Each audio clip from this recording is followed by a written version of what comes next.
नमस्कार मेरे साथियों, कैसे हैं आप।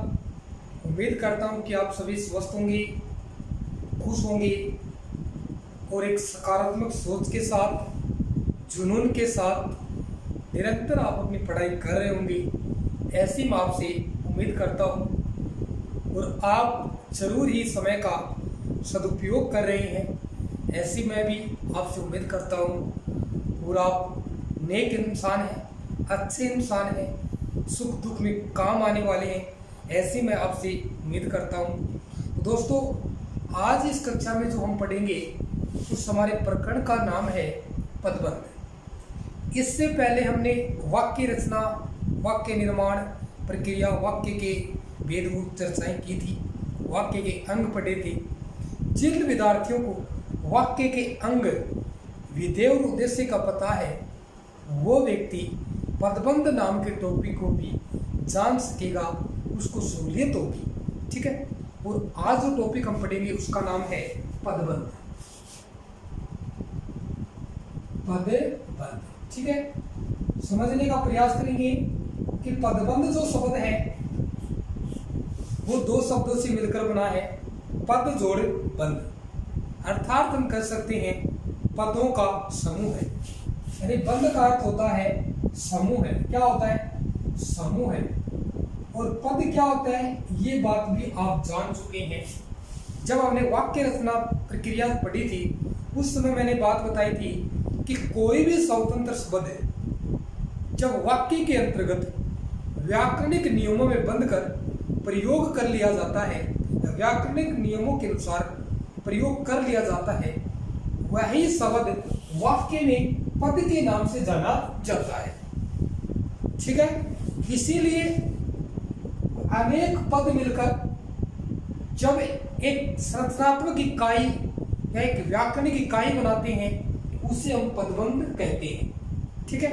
पदबंध के अंतर्गत दो या दो से अधिक पदों का समूह होता है और उस पूरे समूह को, उस पदों के वर्ग को ही पदबंध के नाम से जानते हैं। दूसरी बात कि पदबंध है ये शीर्ष पर स्थित किसी नाम से बनता है, यानी शीर्ष के ऊपर कोई भी पद नाम स्थित होता है, उसी शीर्ष के पद से पदबंध का नामोल्लेख किया जाता है। यदि वाक्य में पद के शीर्ष पर संज्ञा पद है तो पदबंध का नाम होगा संज्ञा पदबंध। यदि क्रिया है तो क्रिया पदबंध, सर्वनाम है तो सर्वनाम पदबंध। काफी बिंदुओं पर चर्चा करेंगे, तो इसीलिए पहले हम परिभाषा पे बात करते हैं कि पदबंध की परिभाषा क्या होती है। सामान्य शब्दों में मैंने आपको बता दिया कि पदों के समूह को ही पदबंध कहते हैं, लेकिन एक गुण और एक व्याकरणिक परिभाषा क्या है उस पर हम चर्चा करते हैं। परिभाषा, जहां दो या दो से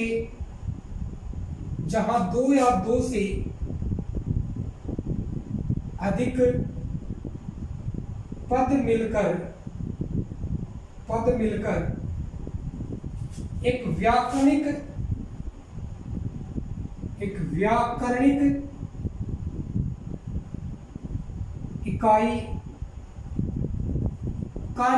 इकाई का निर्माण करते हैं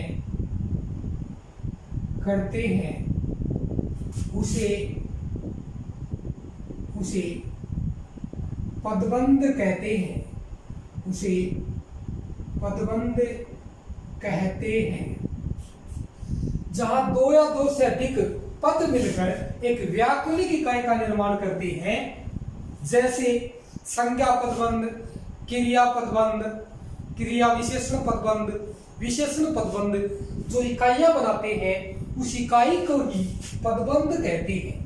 ठीक है।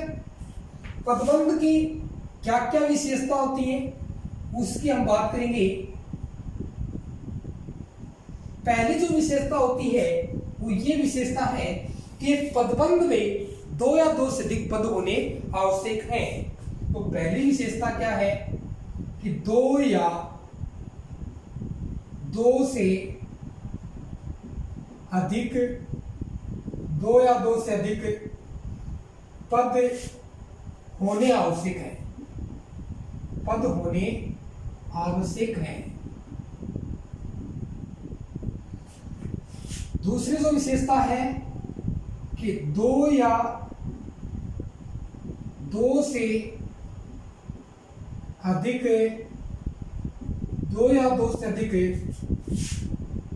पद मिलकर व्याकरणिक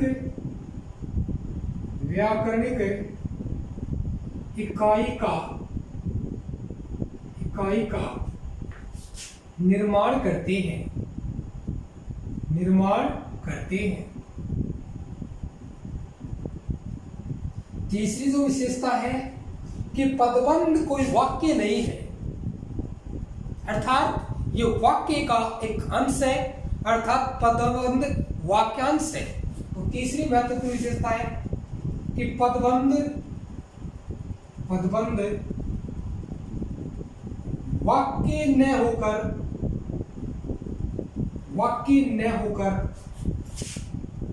वाक्य का अंश या कह सकते हैं वाक्यांश है। ठीक है। चौथी जो विशेषता है वो ये विशेषता है कि पदबंध का जो नामांकन होता है वो शीर्ष पद पर स्थित नाम के आधार पर होता है। तो पदबंध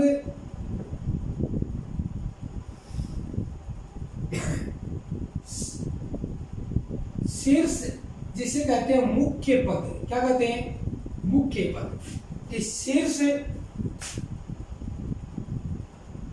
पर स्थित नाम के आधार पर होता है। यानी कि किसी भी वाक्य के अंदर यदि कोई संज्ञा पद है शीर्ष में तो उसे हम शीर्ष पद मानेंगे और उसी के नाम से उसका नामकरण होगा संज्ञा पद। यदि वाक्य के अंतर्गत यदि कोई सर्वनाम पद शीर्ष पर है तो उस पदबंध का नाम होगा सर्वनाम पदबंध। ठीक है। कोई भी पद जब वाक्य में कर्ता के रूप में भी आ सकता है, कर्म के रूप में भी आ सकता है, पूरक के रूप में भी आ सकता है, विशेषण के रूप में भी आ सकता है। अगली जो महत्वपूर्ण विशेषता है, इस आधार पर यानी कह सकते हैं इस आधार पर पदबंध के 5 प्रकार होते हैं।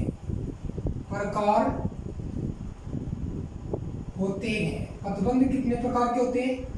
5 प्रकार की। यदि वाक्य में शीर्ष पद संज्ञा है तो संज्ञा पदबंध, यदि शीर्ष पद सर्वनाम है तो सर्वनाम पदबंध, यदि शीर्ष पद पर क्रिया है तो क्रिया पदबंध, यदि विशेषण है तो विशेषण पदबंध, यदि क्रिया विशेषण है तो क्रिया विशेषण पदबंध कहेंगे। ठीक है। यदि वाक्य में शीर्ष पद के अलावा जो भी पद बच गए उसे आश्रित पद कहते हैं। क्या कहते हैं? आश्रित पद कहते हैं। यदि शीर्ष पद के अलावा जो भी पद बच गए जो एक पदबंध के निर्माण में एक व्याकरणिक इकाई में महत्वपूर्ण भूमिका निभाते हैं, उस शीर्ष पद के अलावा जितने भी पद होंगे उसे हम आश्रित पद कहते हैं। ठीक है। अब सामान्य शब्दों में कि वाक्य के अंतर्गत कोई पद जो जिस रूप में प्रयोग किया जाता है और उसी रूप में अन्य पद काम करने लग जाए उसे हम पदबंध कहते हैं। और वो 5 पदबंध कौन से होते हैं इसका स्क्रीनशॉट ले सकते हैं। तो 5 पदबंधों के नाम उल्लेख करेंगे। कौन से होते हैं वो? उसकी हम चर्चा करेंगे। कई बुकों में या कई जो भी YouTube चैनल है उसमें आपको पदबंध के 8 प्रकार भी बताए जाएंगे, लेकिन हमें 5 प्रकार ही मानने हैं। प्रमुखतः यही है, पदबंध 5 है। ठीक है, तो पदबंध के भेद, पदबंध के भेद। पहला जो पदबंध है वो है संज्ञा पदबंध। यदि शीर्ष पर या वाक्य में कोई संज्ञा पदबंध संज्ञा का काम करता है तो उसे संज्ञा पदबंध के नाम से जानते हैं। दूसरा हो जाएगा, यदि वाक्य में कोई पद सर्वनाम का काम करता है तो उसे हम सर्वनाम पदबंध कहते हैं। तीसरे है विशेषण पदबंध। यदि वाक्य के अंतर्गत कोई पद विशेषण का काम करता है तो उसे हम विशेषण पदबंध कहते हैं। चौथी बात है क्रिया पदबंध।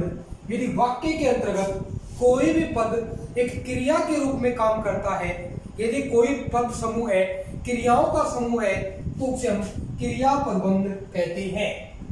पांचवी जो लास्ट है वो है क्रिया विशेषण। क्रिया विशेषण सामान्यतः अव्यय का ही एक भाग होता है, अविकारी शब्द होते हैं। अर्थात क्रिया विशेषण पदबंध में जब कोई क्रिया विशेषण या अव्यय शीर्ष पद पर काम करता है उसे हम क्रिया विशेषण पदबंध के नाम से जानते हैं। सबसे बड़ी बात यह होती है कि पदबंध निर्माण की प्रक्रिया में विकारी और अविकारी दोनों प्रकार के शब्दों का प्रयोग किया जाता है। ये बात पे आपको ध्यान में रखनी है। छठी विशेषता हो सकती है कि वाक्य के पदबंध निर्माण प्रक्रिया में विकारी और अविकारी सभी शब्दों का प्रयोग किया जाता। ठीक है, तो आज हम पहले पढ़ेंगे, उसका नाम है संज्ञा पदबंध। संज्ञा पदबंध की परिभाषा से आप जान चुके होंगे क्या होती है कि वाक्य के अंदर संज्ञा शब्द का काम करने वाले पदों को संज्ञा पदबंध कहते हैं। तो वाक्य के अंदर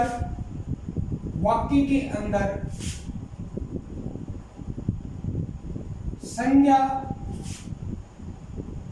शब्द का काम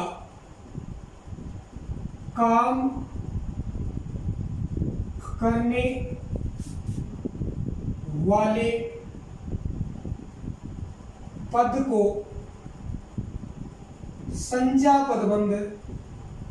संज्ञा पदबंध कहते हैं।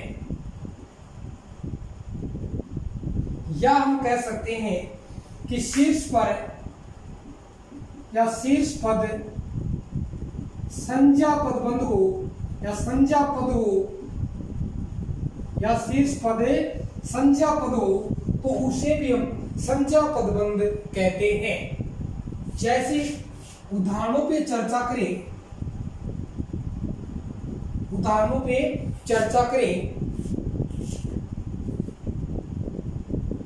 जैसे उदाहरणों पे चर्चा करें कि उस घर में रहने वाला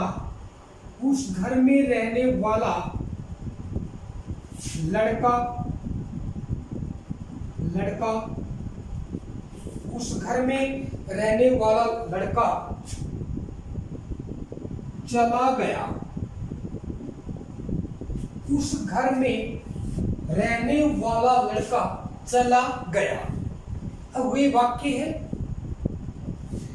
अब हमें देखिए, अगर यहां से या तक अंडरलाइन करके दे देगा कि ये लड़का है यहां तक, तो पूछ लिया जाएगा कि कैसा पदबंध है।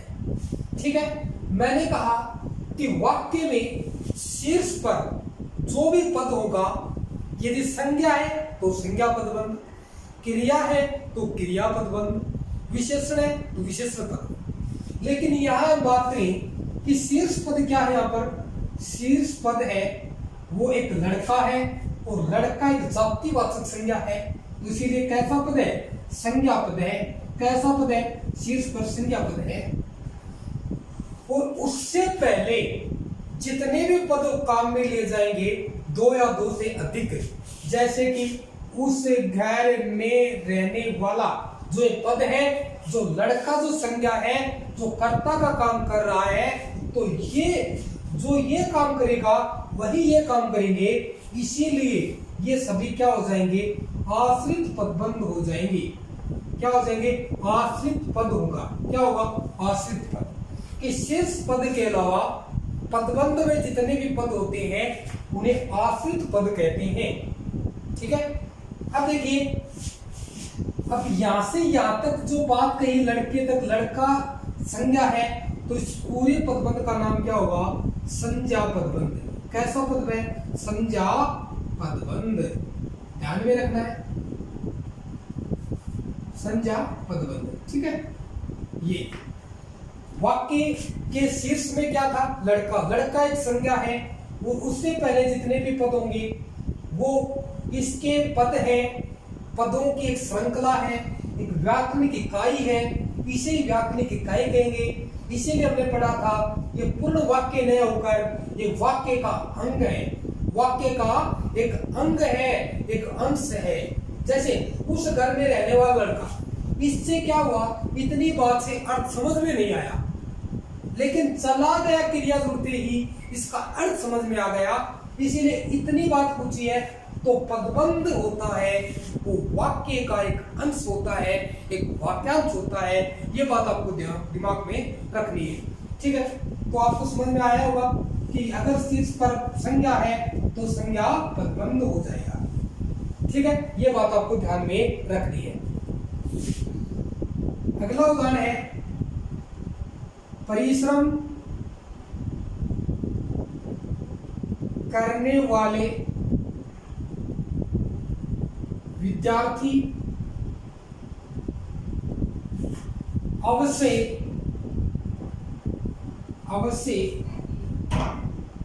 सफल होते हैं,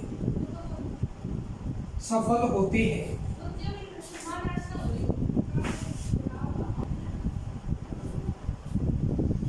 तो परिश्रम करने वाले विद्यार्थी अवश्य सफल होते हैं, तो यहाँ पर विद्यार्थी तक यहाँ पर अंडरलाइन देगा।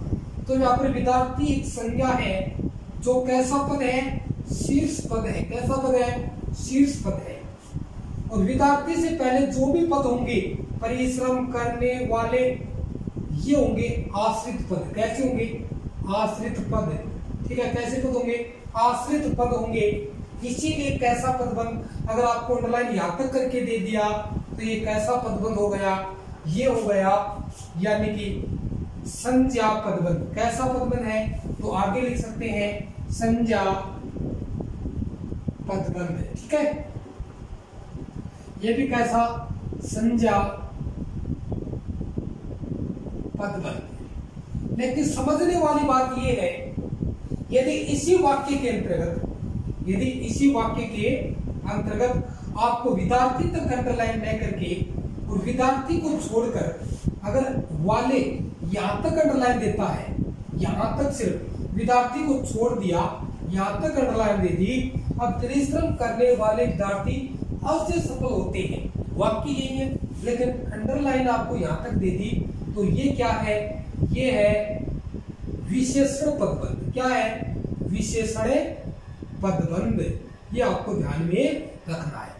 ठीक है, तो ये था विशेषण पदबंध। तो आपको ये ध्यान में रखना है कि all the best, thank you.